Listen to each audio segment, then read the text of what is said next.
نعمل النهاردة أكلة سهلة وسريعة والكل هيحبها، مفيش حد ما بيحبش المكرونات. المكرونة بتاعتنا النهاردة سباكيتي بولونيز. هاتي طاسة على النار سخنة كده وحطي فيها شوية زيت وحتة زبدة صغيرة، وأول ما تسيح الزبدة مع الزيت وتتقدح كويس هننزل عليها ببصلاية مخروطة ناعم. خلي البصل مخروط على ايدك، بلاش تعمليه في الكبة، في الوصفة دي هيبقى نتيجته أحلى بكتير. أول البصلة ما تدبل كده هننزل عليها بشوية فلفل ألوان، وممكن كمان في الوصفة الأصلية بيحطوا جزر وبتبقى جميلة جدا. هندبلهم مع بعض شوية وهننزل باللحمة المفرومة. حطي اللحمة على حسب ما انتي عايزة، أنا حطيت نص كيلو، ممكن كمان ربع كيلو يبقى حلو جدا فيها. قلبي اللحمة بقى مع البصل والفلفل، ولو حاطة جزر، وفرفتي اللحمة من بعضها كده، ما تخليهاش عاملة كتل أو كلاكيع كبيرة. بالمعلقة بتاعتك كده وابدأي افردي اللحمة، اضغطي عليها لحد ما تفك من بعضها. وهبدأ أسلق المكرونة. مية بتغلي على النار بنزل فيها بمعلقتين ملح وشوية زيت صغيرين، وهنزل بالمكرونة الاسباجيتي. استخدمي النوع اللي بتحبيه.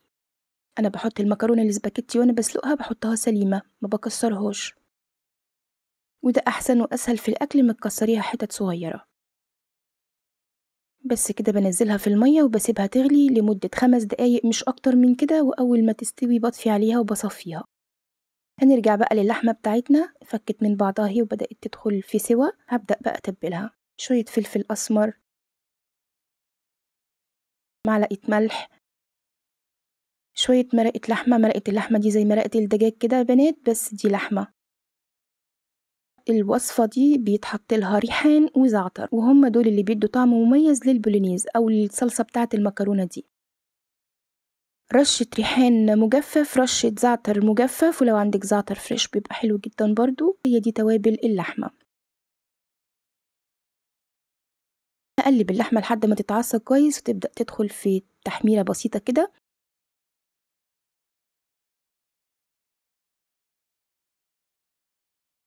هنزل عليها بمعلقتين كبار من الصويا صوص، ولو عندك دبس رمان برضو هيبقى حلو جدا. هحط بقى الصلصة بتاعة المكرونة، وانا استخدمت النهاردة الصلصة الجاهزة دي، بتبقى حلوة جدا. ممكن تحطي طماطم مضروبة في الخلاط عادي، بتبقى حلوة برضو.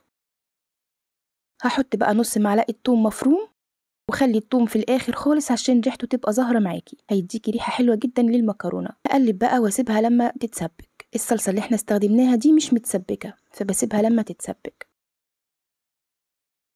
خلاص المكرونة بتاعتي اتسلقت، هغرفها بقى في السيرفيس او في الاطباق وحطي عليها الصلصة من فوق. انا عملت سيرفيس كبير، ممكن تحطي انتي كل واحد في طبقه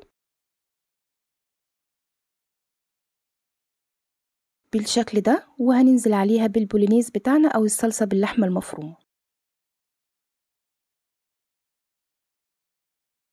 شايفة جميلة ازاي وشيك جدا، وما خدتش اي وقت ولا وقفة كتير في المطبخ. ايام الدراسة وايام البرد دي بنحاول ننجز بوصفات ما بتاخدش وقت عشان ما نقفش كتير ونضيع وقت كتير في المطبخ.